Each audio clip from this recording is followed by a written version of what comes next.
Qué alegría estar en esta fiesta con mis hermanos argentinos. Aleluya, qué bendición, gloria al Señor. Solamente le doy gracias a Dios por tener esta gran oportunidad de estar con ustedes. Cada vez que he podido estar con ustedes ha sido una tremenda bendición. Amén. Hay muchas cosas que nos han unido con el paso del tiempo. Argentina con México. Muchos artistas de aquí han ido y han pegado con todo allá en México. Hay una relación, un montón de futbolistas jugando en los equipos mexicanos. Entonces siempre se está hablando de Argentina. Mucho conecte de alguna manera. Y ahora los cristianos, nuestro compañerismo, pues con más razón, gloria a Dios, unidos con un grupo de hermanos en Cristo de Argentina, con los de México. Esto es una alegría maravillosa. Yo decía que cuando yo andaba metido en drogas, fumando marihuana y todas las drogas que fuera posible, decíamos que andábamos en un buen viaje, decíamos. ¿Qué pasó? ¿Cómo andas? Ando en un buen viaje. Bien drogado, ¿no? Ando en un buen viaje. Pero en mis más grandes alucinaciones, nunca me imaginé que me iba yo a subir a un avión de a de veras. No nada más el avión de la marihuana, pero un avión de a de veras que me iba a llevar a tantas naciones. Y subirme a un avión como el que me subí ahora, estaba mirando que venía volando a 1000 kilómetros por hora. ¿O estoy loco? Dije, ¿qué estoy haciendo arriba de este aparato? Dios, Señor. Así es que ahí sí que se encomienda uno a Dios con toda el alma. Porque un choque de ese aparato, imagínense el golpazo que nos íbamos a dar en la cabeza. Iba a desaparecer todo el polvo. Aleluya, pero qué impactante atravesar casi todo el continente americano, prácticamente el continente americano, y estar con mis hermanos, con mi familia en la fe, acá en Argentina. Qué tremenda bendición y relación que hemos estado teniendo. Creo que desde 1997, la primera vez que venimos mi esposa y yo a Argentina y empezamos a tener una comunión con nuestros hermanos. Y hemos visto la obra de Dios creciendo. Hemos enfrentado problemas en Argentina, también en México, pero hemos ido hacia adelante. ¿No es tremendo eso, iglesia? Amén. Y Dios todavía tiene mucho más para nosotros. Así es que vengo a poner mi granito de arena esta semana. Vamos a entrar a la palabra de Dios. ¿Cuántos están listos para entrar a la palabra de Dios? Amén. Quiero que abra su Biblia conmigo en 1 de Samuel, capítulo 30.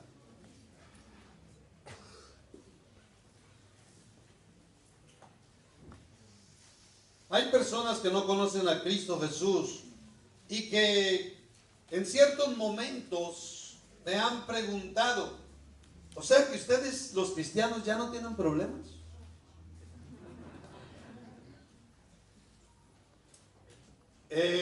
Usted se va a encontrar con muchos conceptos erróneos que la gente tiene acerca del cristianismo. Y entre esos conceptos es que de repente algunos puedan pensar que servir a Cristo significa ya no tener problemas. Pero voy a decir una cosa. Mientras seamos seres humanos y mientras estemos en este mundo, vamos a tener problemas. Pero hay una gran diferencia. Antes los problemas nos llevaban a las cantinas, a los vicios, a los bares, no sé cómo se le llame aquí, a emborracharse, a drogarse. Los problemas nos empujaban a dejar el trabajo, a dejar la familia, a hacer un montón de malas decisiones.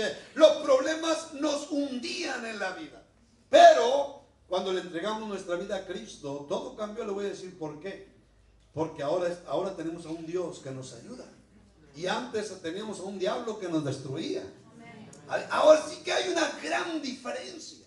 He dicho una y otra vez que la vida cristiana es el estilo de vida más maravilloso que pueda haber y que puede existir en todo el universo. No hay otro estilo de vida que se compare al cristianismo. No hay nadie más que le pueda dar al ser humano lo que solamente Dios le puede dar.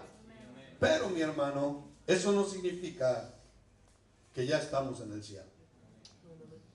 El Señor Jesús hablaba de unos nuevos conversos emocionalistas. Nos ha tocado ver algo de esto en nuestras iglesias. En Marcos capítulo 4 versículos 16 y 17 decía el Señor: estos son asimismo los que fueron sembrados en pedregales, los que cuando han oído la palabra, al momento la reciben con gozo, pero no tienen raíz en sí, sino que son de corta duración, porque cuando viene la tribulación o la persecución por causa de la palabra, cuando vienen las pruebas, cuando vienen las dificultades, luego tropiezan. ¿Cuántas veces hemos visto a nuevos conversos muy emocionados porque Dios entró a sus vidas, porque Dios los está cambiando, Dios los está bendiciendo, pero de pronto viene persecución familiar con los amigos en el trabajo, algún tipo de prueba, y los vemos que se desaniman porque creyeron que entrando a la iglesia entraron al cielo? Creyeron que entrando a la iglesia se acabaron los problemas. Es un grave error. Hay una gran diferencia a vivir la vida con Dios a vivir la vida sin Dios. Pero, aunque seamos cristianos, hay problemas. Y quiero predicarles un sermón acerca de las crisis de la vida. Vamos a ver la historia de uno de los mejores hombres de Dios en el Antiguo Testamento, David, enfrentando la más grande crisis hasta ese momento. Primera de Samuel 30, versículos del 1 al 8, dice: cuando David y sus hombres vinieron a Siclag al tercer día, los de Amalec habían invadido el Negev y a Siclag, y habían asolado a Siclag y le habían prendido fuego. Y se habían llevado cautivas a las mujeres y a todos los que estaban allí, desde el menor hasta el mayor, pero a nadie habían dado muerte, sino se los habían llevado al seguir su camino. Vino pues David con los suyos a la ciudad, y he aquí que estaba quemada, y sus mujeres y sus hijos e hijas habían sido llevados cautivos. Entonces David y la gente que con él estaba alzaron su voz y lloraron hasta que les faltaron las fuerzas para llorar. Las dos mujeres de David, Ahinoam, jezreelita, y Abigail, la que fue mujer de Nabal, el de Carmel, también eran cautivas. Y David se angustió mucho, porque el pueblo hablaba de apedrearlo, pues todo el pueblo estaba en amargura de alma, cada uno por sus hijos y por sus hijas. Mas David se fortaleció en Jehová su Dios. Y dijo David al sacerdote Abiatar, hijo de Ahimelech: yo te ruego que me acerques el efod. Y Abiatar acercó el efod a David. Y David consultó a Jehová diciendo: perseguiré a estos merodeadores, ¿los podré alcanzar? Y él le dijo: síguelos, porque ciertamente los alcanzarás, y de cierto librarás a los cautivos. Las crisis de la vida. Vamos a ver en primer lugar, la vida cristiana no es el cielo perfecto en la tierra. Vamos a pensar en este punto por unos minutos.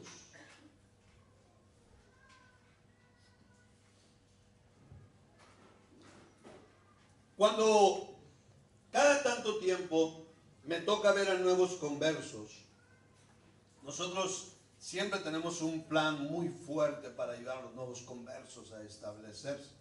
Siempre hay un grupo de cristianos, siempre hay un líder encargándose de este grupo de cristianos que yo le he llamado adoptadores de nuevos conversos. Entregamos la vida por los nuevos conversos, pero no dejamos de frustrarnos cada tanto tiempo cuando vemos a un nuevo converso que en cuanto empieza a enfrentar las dificultades se alejan de la iglesia para entregarse, sin que ellos lo entiendan, entregarse una vez más a los brazos del mismo diablo y de todos sus demonios que van a seguir destruyendo sus vidas. muchas veces pasa eso porque tuvieron un malentendido. Creyeron que porque Dios los llenó con gozo que nunca habían conocido, una paz que nunca habían conocido, creyeron que así sería únicamente gozo, únicamente paz, y que ya no habría problemas en la vida. Mire, es bueno que entendamos que la vida cristiana, aunque es el mejor estilo de vida que puede existir y que ha existido en todos los tiempos, porque tiene que ver con las leyes de Dios, con las instrucciones de Dios, la sabiduría de Dios. No hay otro estilo de vida tan maravilloso como el cristianismo. Cuando el Señor estaba diciendo, yo soy el camino, la verdad y la vida, lo que estaba diciendo, yo soy el todo para el ser humano. Así es que no hay otro estilo de vida que se compare a la vida cristiana. Pero tenemos que entender que todavía estamos en la tierra, no estamos en el cielo. Lo que sí yo puedo asegurarle que la vida cristiana es un adelanto del cielo. Yo puedo decirle que la vida cristiana es un pedazo del cielo. Pero eso es todo, mis hermanos. No es el cielo. Mire, cuando leemos 1 Samuel 30 y empezamos a leer esta historia de David, hasta este capítulo 30, la vida de David iba de viento como viento en popa. La vida de David iba maravillosamente bien. Dios dándole victoria por donde sea que iba. Dios dándole gracia delante de la nación. Dios preparándole el terreno para su reinado. Hermano, había vencido a Goliat, había vencido a muchos gigantes, a ejércitos. Cuando llegamos a 1 Samuel capítulo 30, estamos viendo una vida, pero de ensueño, en la vida de David. Y David, hermano, para esta fecha es uno de los mejores hombres de Dios, uno de los mejores hijos de Dios, una de las personas que llevaba una relación tan cercana con el Señor, viviendo una vida de oración, conociendo las leyes de Dios. Oh, hermano, para ese tiempo estamos viendo que David era uno de los mejores hijos de Dios, pero de pronto viene una crisis impactante. Es fácil leer las historias de la Biblia y no meternos en los zapatos de los que vivieron esas historias. Y tenemos que tener mucho cuidado nosotros de no estar leyendo la Biblia solamente para tener una información en nuestra cabeza, pero hermano, hay enseñanzas en cada una de las historias de la palabra de Dios. En México, hace algunos años empezó el movimiento del narcotráfico y se habla mucho las palabras o la expresión fueron levantados. Fueron levantados fulano y perengano de una familia. Hace unos días fueron levantados unos narcotraficantes en Puerto Vallarta. Entraron a un restaurante y los secuestraron y se los llevaron y están ahorita desaparecidos. Muchos de ellos, la mayoría de ellos terminan muertos. Aquí está David, hermano, que lo único que estaba haciendo era agradar a Dios. Lo único que estaba haciendo era hacer las cosas como Dios mandaba. Y de pronto vienen y le levantan a su familia y a todas las familias de todos sus soldados. Hay una crisis. ¿Por qué un hijo de Dios va a pasar una crisis de este tipo? Si usted está esperando que el cielo perfecto esté en este mundo imperfecto, creo que usted se equivocará y hará decisiones que le aumentarán las lágrimas en su vida. Cuando un cristiano de pronto empieza a pasar un momento difícil y empiezan los porqués. ¿Por qué? ¿Por qué? ¿Por qué? Bueno, algo que no podemos perder de vista es que estamos en el mundo. Y al estudiar la Biblia, he tenido el privilegio de estudiar la Biblia por 39 años. Nunca he encontrado que Dios promete que ya no iba a haber lágrimas en el momento de entregarnos a Cristo. Al contrario, Dios es muy claro. Le dice el Señor a Pedro: Pedro, el diablo ha pedido permiso para zarandearte, pero no te preocupes, yo he orado por ti para que tu fe no falte. Si eso me lo hubiera dicho a mí el Señor, ¿sabe qué es lo que yo le hubiera dicho al Señor? Señor, ¿no puedes hacer algo más que orar por mí? Pedro era tan hablador que yo no sé cómo se quedó callado. Pero yo, José Luis Gagiola, le hubiera dicho al Señor: Señor, ¿por qué no me lo quitas de encima? ¿Por qué no me lo evitas, Señor? ¿Qué te cuesta? ¿Cómo está eso de que he orado por ti para que tu fe no falte? Lo que estás diciendo, Señor, es que vas a permitir que me pegue con todo. Sí, Pedro. Hay veces que no entiendo a Dios. Yo no sé si esa fue la razón por la que lo negó después 3 veces, guardando rencor. No, dicen que lo negó porque sanó a su suegra. Usted saque la conclusión que usted quiera, ¿no? Pero la suegra de Pedro está por morir y viene el Señor y la sana. ¿Quién no se va a enojar con el Señor? Bueno, ese es otro mensaje. Pero el Señor no le dice: no te preocupes, Pedro, yo te voy a proteger, yo te voy a librar. No voy a dejar que se acerque ni 15 metros a tu vida.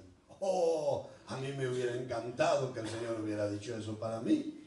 Pero no, le dice: no te preocupes, yo he orado por ti para que tu fe no falle. Pero la golpiza no te la vas a quitar. La soberanía de Dios, ¿cuántos dicen amén? Ahora, en San Juan 16:33 dijo el Señor: en el mundo tendréis aflicción, pero confiad, yo he vencido el mundo. Otra vez, confía. Pero vas a tener aflicción. Ahora, hay un versículo que lo vamos a usar varias veces en este sermón, que está muy revelador. En Isaías 43:2 dice así: cuando pases por las aguas, yo estaré contigo, y si por los ríos, no te anegarán. Cuando pases por el fuego, no te quemarás, ni la llama arderá en ti. Una vez más vemos el mismo patrón en el moverse de Dios. En el mismo patrón que el Señor Jesús usó con Pedro. Dice el Señor a su pueblo: va a haber momentos donde vas a pasar por las aguas, vas a pasar por los ríos, por el fuego, por la llama. El Señor es muy claro en eso, mis hermanos. Es muy claro. No dice: no te preocupes, no te va a pasar nada. Al contrario, el Señor dice: vas a pasar muchas cosas. En Apocalipsis 21:4, donde sí nos promete que ya no va a haber lágrimas, ya no va a haber muerte, no va a haber llanto, clamor ni dolor. Va a ser cuando estamos ya con el Señor, cuando nos hayamos ido al cielo. Pero mientras estemos en esta tierra, inevitablemente la vida cristiana, tenemos que entender, no es el cielo perfecto en la tierra. Esto me lleva a mi segundo punto. Vendrán crisis a todo hijo de Dios. Si yo le contara a ustedes 5 crisis, por lo menos 5, que he vivido en 39 años de cristiano, a la segunda las mujeres estarían llorando, porque ya ven que las mujeres lloran por cualquier cosa. Estoy hablando de las mexicanas. Yo sé que las argentinas no. No. Las mujeres fueron hechas así y así las queremos lloronas. Sigan llorando. No hay problema. Pero, mis hermanos, yo estoy seguro que si le cuento a la tercera, algunos de ustedes, hombres, también ya estuvieran quebrantados. Y no lo voy a hacer porque no es mi plan. Lo que quiero que entienda es que hoy estamos dentro del abrigo del Altísimo. Antes estábamos afuera del abrigo y por eso nos fue como nos fue. Porque el diablo vino a hurtar, matar y destruir y nos hacía sufrir sin ningún buen propósito más que destruir nuestras vidas y que terminemos en la eternidad, en el infierno. Hermano, pero por ser hijo de Dios, por ningún motivo piense que usted no va a pasar pruebas, que usted no va a pasar dificultades. David, uno de los mejores hombres de Dios del Antiguo Testamento, y sobre todo en el capítulo 30 de Primera de Samuel, que no ha llegado todavía al reinado, no ha llegado al tiempo del adulterio, del asesinato. No, hermano, en esta etapa está en su vida espiritual más maravillosa, mis hermanos. ¿Qué relación con Dios tenía David? Que le viene una crisis y lo primero que hace es buscar al Señor, porque él sabía que había un Dios con él. ¡Qué tremendo! Pero no por ser un buen hijo de Dios iba a evitar una crisis. Tenemos uno de los grandes ejemplos en nuestro compañerismo, el pastor Harold Warner. Él solamente iba a pionar una iglesia. Y Dios nos dejó un mensaje a muchos de nosotros para siempre con eso. Él solamente iba a obedecer al Señor, en el centro de la voluntad de Dios. Y de pronto viene este accidente y queda paralítico para siempre. El diccionario de la Real Academia Española define a la palabra crisis de la siguiente manera: situación dificultosa o complicada. Algunos sinónimos de la palabra crisis son dificultad, aprieto, apuro, conflicto, problema. Cuando usted estudia la Biblia desde Génesis hasta Apocalipsis, usted va a encontrar que toda la buena gente de Dios pasaron tiempos de crisis. Estudie la vida de Adán y Eva, lo que pasó con ellos en su matrimonio cuando ella escuchó la voz de Satanás, y muchos años después lo que sucedió con los hijos. Estudie la vida de Abraham, estudie la vida de los mejores hombres de Dios, las mujeres de Dios, estudie la vida de toda esta gente y usted va a encontrar crisis en todos lados.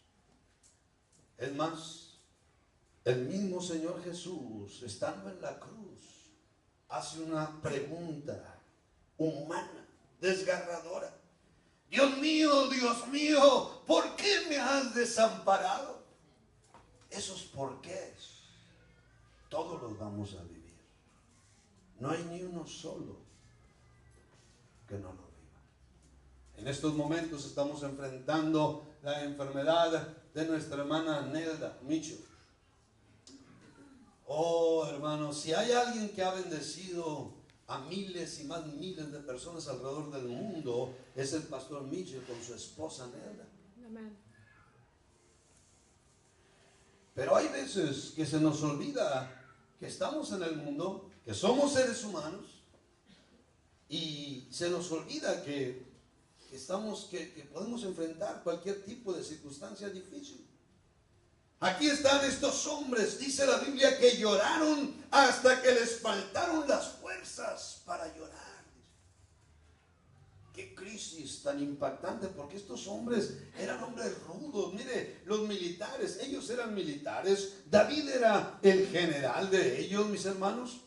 Y los militares en toda época, en todos los tiempos, han sido preparados para enfrentar las peores cosas, las peores muertes, asesinatos, sangre por todos lados. El militar es preparado muy diferente. Yo tuve el honor de hacer mi servicio militar por un año cuando tenía 18 años de edad, y pude ver la preparación de cerca, el trato que se le da a los hombres.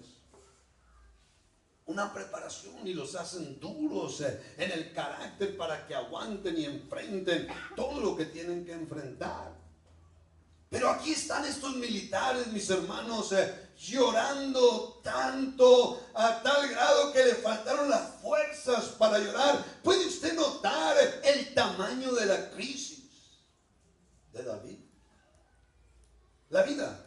está llena de crisis. Crisis matrimoniales, vendrán al mejor matrimonio. Crisis con los hijos, económicas, materiales. Crisis de relaciones humanas. Crisis físicas, emocionales. Crisis en la iglesia, en el trabajo, hasta en el semáforo. Donde sea hay crisis. ¿Cuántos dicen amén?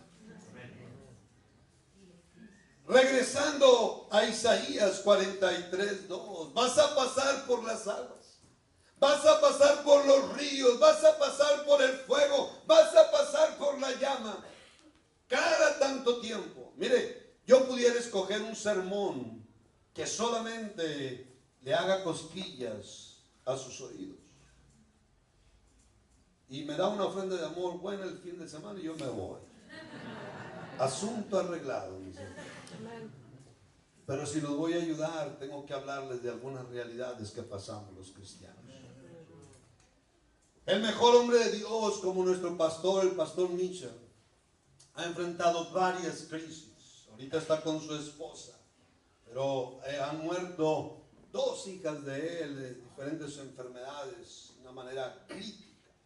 El pastor Jonathan Campbell, el nieto del pastor Mitchell, es impactante verlo predicar, cómo predica. Nos predicó una cruzada recientemente, una cruzada de sanidad, de milagros, maravillosamente su ministerio.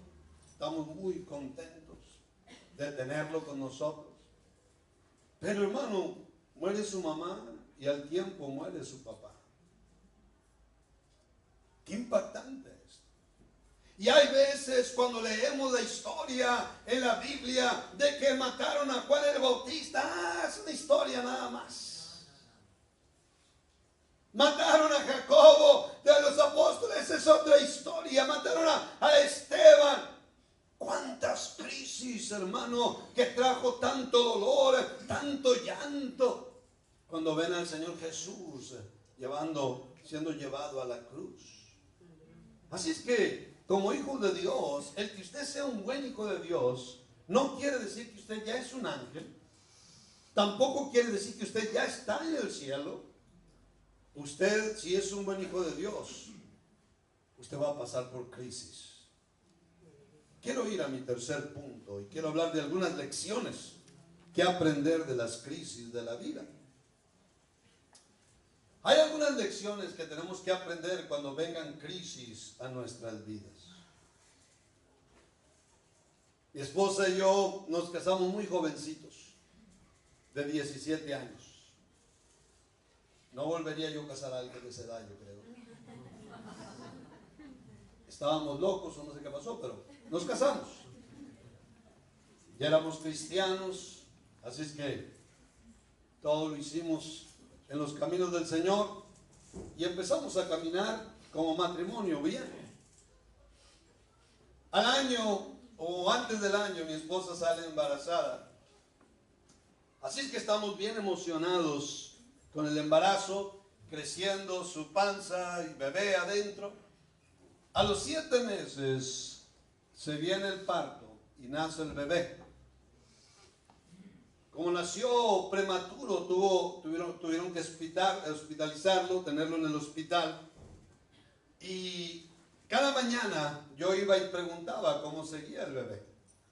Al 9º día, fríamente, la enfermera me dijo, falleció hoy a las 8 de la mañana, no recuerdo qué hora. Cuando todas las mañanas me decía, va mejorando, va mejorando, va mejorando. Y de pronto, viene esto.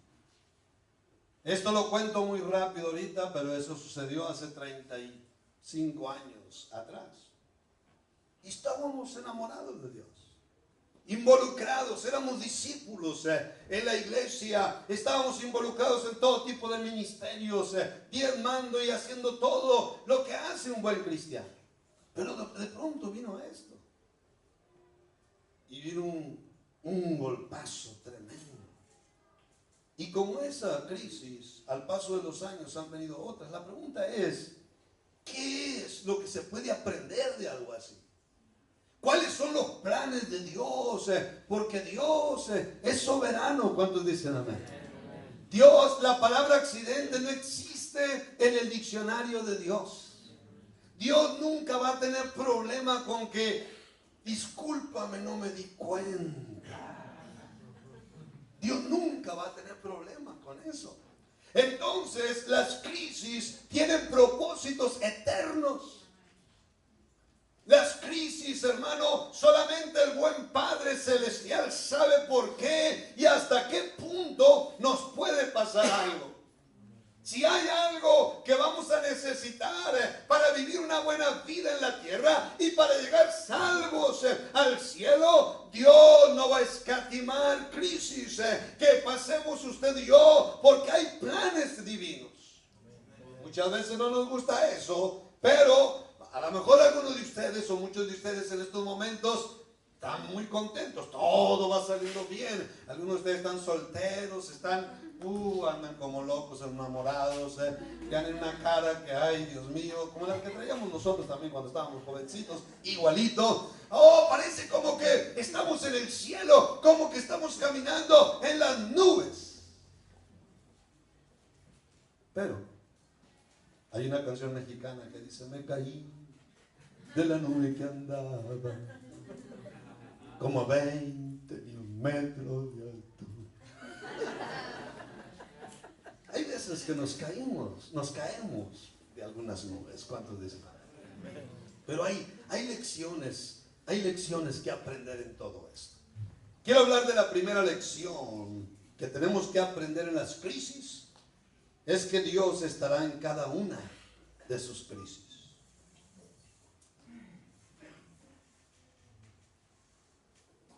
Ponga atención a esto, por favor. Dios siempre va a estar ahí, aunque no lo veamos. Podemos decir como el Señor Jesús: Dios mío, ¿por qué me has desamparado? En otras palabras, podemos decir: ¿dónde estás, Señor? ¿Dónde estaba, Señor, cuando vino esta crisis a mi vida? David, ¿sabe qué fue lo que le dio la victoria? Es que él sabía que estaba Dios, que existía Dios, que servía a un Dios todopoderoso. Y lo primero que hizo fue buscar al Señor, porque él sabía que contaba con Dios. Y qué maravilloso es cuando el cristiano, en un tiempo de crisis, sabe que hay un Dios. Oh, hermano. Es muy fácil cuando todo está bien, cuando hay dinero, cuando todo está muy bien, cantamos, nos gozamos, alabamos al Señor.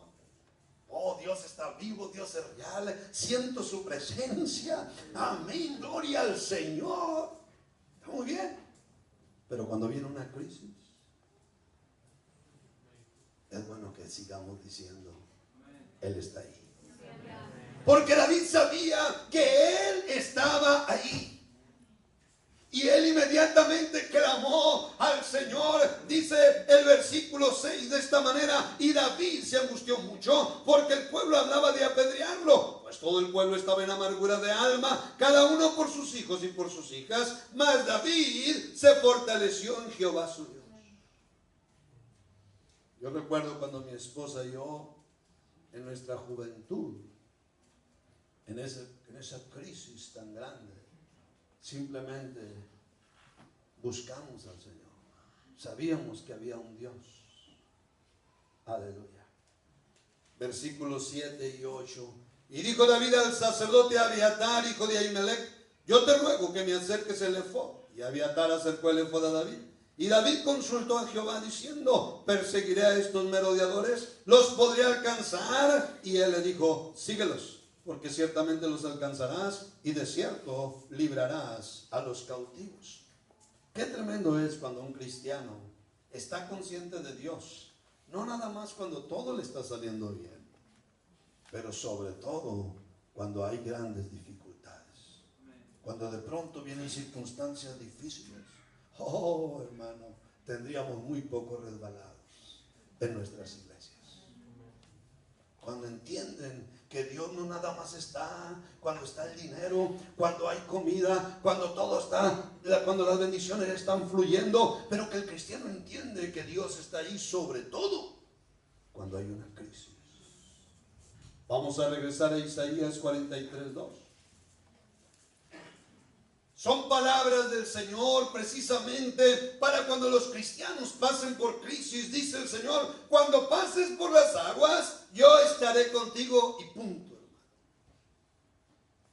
Eso lo debería decir todo. Yo estaré contigo. Porque vas a pasar, pero yo voy a estar contigo, dice el Señor. Si no tenemos cuidado, una crisis nos puede alejar de los caminos del Señor. Una crisis puede destruir todo lo que hemos edificado en Cristo Jesús. Una crisis nos puede empujar a hacer una muy mala decisión. 1990 vino una crisis a todo nuestro compañerismo. Un grupo de pastores se rebelaron en contra del pastor Bishop y trataron de jalar gente, y jalaron a algunos. Yo recuerdo que vivimos una crisis que nunca habíamos vivido nosotros como cristianos en nuestro compañerismo. Era tan fácil hacer una mala decisión en ese tiempo, en un tiempo de crisis, de desánimo. Oh, hermano. Pero yo tuve la oportunidad, gracias a Dios, de discernir lo mal que andaban estos hombres. Y gracias a Dios que no tuve que tomar esa decisión e irme con ellos. La mayoría de ellos están destruidos el día de hoy. La mayoría de ellos dan lástima, cuando antes era una inspiración impactante a nivel nacional, a nivel internacional, y hoy, hermano, dan lástima solamente. Es una pena eso. En Mateo 28:20 el Señor dijo: he aquí, yo estoy con vosotros todos los días hasta el fin del mundo. ¿Qué significa todos los días? Eso es lo que significa que voy a estar con ustedes todos los días. Va a haber días buenos, va a haber días malos, pero yo voy a estar con ustedes, dice el Señor. Nunca los voy a dejar, nunca van a estar solos. Qué tremendo es eso. En Josué 1:9, mira que te mando que te esfuerces y seas valiente. No temas ni desmayes, porque Jehová tu Dios estará contigo en donde quiera que vayas. ¿Cómo la ven? Así es que hay una lección que aprender, y eso es entender que Dios va a estar ahí. Simplemente Dios va a estar ahí. Hay que entenderlo, hay que creerlo, hay que aceptarlo. Que cuando usted no mire a Dios, no sienta a Dios, simplemente entienda que es un momento para caminar por fe, que Él está ahí. Y David sabía, por eso supo lo que tenía que hacer rápido. Y qué tremendo es cuando el cristiano sabe lo que tiene que hacer en un tiempo de crisis. La siguiente lección que debemos aprender de las crisis de la vida es esta: nunca abandonar nuestras responsabilidades. Estoy hablando de tendencias humanas. La primera tendencia cuando enfrentamos una crisis es esta: ¿dónde está Dios? Y de repente podemos ser unos incrédulos. La segunda tendencia en un tiempo de crisis es abandonar. Hay hombres que abandonan a la familia en un tiempo de crisis, abandonan los trabajos, abandonan la iglesia, abandonan los ministerios, abandonan. Hay una tendencia en un tiempo de crisis a desanimarnos, a dejarnos caer y abandonar ciertas responsabilidades que nunca se deben abandonar. Nunca. Yo he dicho muchas veces,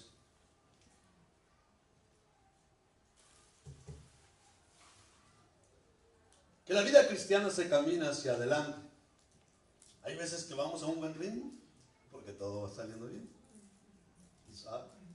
Son como esas bandas que hay en los grandes aeropuertos, donde uno se sube y lo llevan bien a gusto con toda la maleta. Pero hay momentos. ¿Cuántos de ustedes han nadado contra la corriente? Para hacer ejercicio yo he tratado de nadar contra la corriente. ¡Ah, qué terrible! Hay momentos donde ya no me lleva la banda, sino que voy en cámara lenta. Siento que voy en cámara lenta hacia adelante, pero lo maravilloso es que hay que caminar hacia adelante. No dejar nada, no abandonar ninguna responsabilidad. Porque, hermano,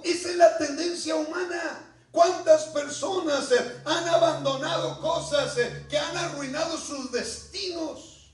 Dios tenía grandes planes para ellos, pero en un momento de crisis tiraron el ministerio, tiraron la iglesia, tiraron el trabajo, tiraron la familia, y al paso de los años se miran grandes desastres en la vida de estas personas. Personas emocionalistas que si todo va bien, llevan una velocidad maravillosa, pero en cuanto enfrentan una crisis, se caen, se derrumban y empiezan a descuidar cosas que no deben descuidar jamás. Miren, aquí está David. Él había sido ungido para convertirse en rey. Están sus soldados queriéndolo matar, a punto de hacer algo malo, una mala decisión que arruinaría muchas cosas. David mismo se pudo haber desanimado y haber dicho: qué rey ni qué nada, ¿qué ando con ese sueño loco de que voy a ser el rey de Israel? Estuvo con eso. Y pudo haber hecho todo en la carne, en venganza, en coraje, pero no, hermano, se puso a orar. ¿Está conmigo? Es tan fácil hacer malas decisiones en un tiempo de crisis. Decisiones que pueden pesarle toda la vida, toda su vida. Así de sencillo, lo he visto una y otra vez en algunos cristianos, en algunos discípulos, algunos pastores, que Dios tenía grandes planes para ellos, pero en un momento de crisis hicieron una mala decisión. Y he visto arruinar sus vidas terriblemente. Nunca abandone sus responsabilidades. Y quiero pasar a la tercera lección que podemos aprender de las crisis de la vida, que para mí es la lección más grande, es la más importante: encerrarnos con Dios. Vamos a regresar a David. Un momento de crisis. Primero dije que David sabía que estaba un Dios, que había un Dios, pero no nada más sabía, sino que se encerró con él. Pidió el efod, un saco que se ponían los sacerdotes, un chaleco, y fue a orar y se fortaleció en el Señor. Hermano, toda crisis, no importa qué tan grande sea, siempre va a tener una respuesta en el Dios Todopoderoso.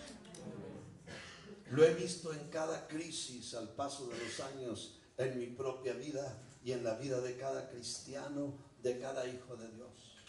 Algo milagroso sucede cuando el cristiano en un tiempo de crisis no hace malas decisiones, sino que redobla esfuerzos en oración. En un tiempo de crisis, hermano, es tiempo de ponerse el efod.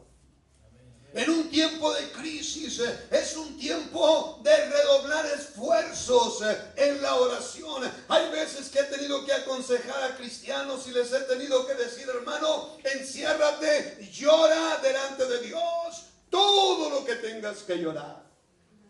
Un día, otro día, lo que sea, pero en Dios siempre vas a encontrar una respuesta. No hay accidentes.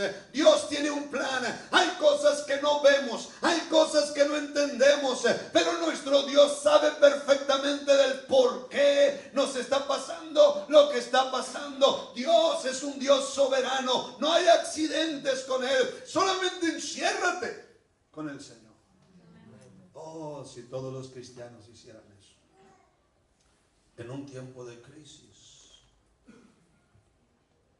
Los primeros 2 años, cuando tomé el compañerismo en México, les dije que no les iba a contar ninguna historia difícil mía, pero estoy tratando de metérselas de una manera sutil. Encontré la iglesia de Nogales en circunstancias tan críticas. Nos quedamos con alrededor de 70 personas y créanme que si había 10 salvos, se me hacía mucho.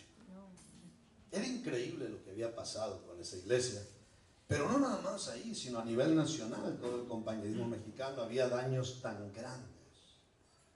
La crisis era tan grande que yo recuerdo que mis primeros 2 años lloré como yo creo nunca había llorado en mi vida, en oración, orando porque Dios sanara la iglesia de Nogales, que Dios sanara al compañerismo en México. 2 años de muchas lágrimas. ¿Y sabe una cosa? Dios empezó a moverse milagrosamente y a sanar, a traer respuesta, a traer cambios. De tal manera que ahorita la iglesia de Nogales para mí es lo máximo. Una preciosa congregación sana, fuerte, creciendo, impactando la ciudad, la nación, otras naciones, convirtiéndose en una gran bendición para tanta gente. El compañerismo mexicano creciendo de una manera maravillosa, hermano, como nunca nos imaginamos. Ahora, como nunca en la historia del compañerismo en México, por muchos años teniendo estabilidad, teniendo paz, teniendo crecimiento. Oh, hermano, pero detrás de todo eso hay una cantidad de lágrimas todo el tiempo. ¿Está conmigo? Qué tremendo es cuando el cristiano aprende a orar. Porque no sabe, cuándo puede venir una crisis. Y cuando el cristiano sabe orar, en el tiempo de una crisis sabe lo que tiene que hacer. Prohibido desanimarse, prohibido hacer malas decisiones. Siempre hay que caminar hacia adelante, pero sobre todo encerrarnos con Dios, fortalecernos en el Señor. Por eso el Salmo 89, versículos 15 y 16 dice: bienaventurado el pueblo que sabe aclamarte. Va a ser dichoso el que sabe orar. Andará, oh Jehová, a la luz de tu rostro. En tu nombre se alegrará todo el día y en tu justicia será enaltecido. Martín Lutero dijo estas palabras: usted puede abrirse paso en cualquier circunstancia mediante la oración. En cualquier circunstancia. Vemos la historia de David, cómo oró al Señor. Y más adelante, cómo fue y rescató a su familia y a todas las familias de los soldados. Y no nada más los rescató, sino que trajeron un gran botín de los enemigos, dándole a Dios una victoria maravillosa. Ese es el Dios que servimos. En un tiempo de crisis lo podemos perder de vista, pero nos podemos abrir paso a través de la oración en cualquier circunstancia, mis hermanos. En cualquier circunstancia. Todas las crisis las he enfrentado en oración. Hebreos 4:16: acerquémonos pues confiadamente al trono de la gracia para alcanzar misericordia y hallar gracia para el oportuno socorro. La oración. Bienaventurado el pueblo que sabe aclamar, porque va a vivir una vida de milagros, una vida de maravillas. Va a disfrutar muchas bendiciones, y cuando vengan tiempos de crisis se va a abrir paso a través de la oración. Termino mi sermón con unas palabras de Albert Einstein, uno de los hombres más sabios que ha existido. Hizo esta declaración acerca de las crisis. Dice: la crisis es la mejor bendición que puede sucederle a personas y países, porque la crisis trae progresos. La creatividad nace de la angustia como el día nace de la noche oscura. Es en la crisis que nace la iniciativa, los descubrimientos y las grandes estrategias. Quien supera la crisis se supera a sí mismo sin quedar superado. Las crisis en el Señor, mis hermanos, tienen un propósito siempre, un propósito divino que muchas veces no vemos, no entendemos, pero dijo Pablo en Romanos 8:28: y sabemos que a los que aman a Dios, todas las cosas les ayudan a bien. ¿Puede usted captar las palabras todas las cosas? Todas las cosas les ayudan a bien. Las crisis de la vida. Dale un fuerte aplauso a Cristo.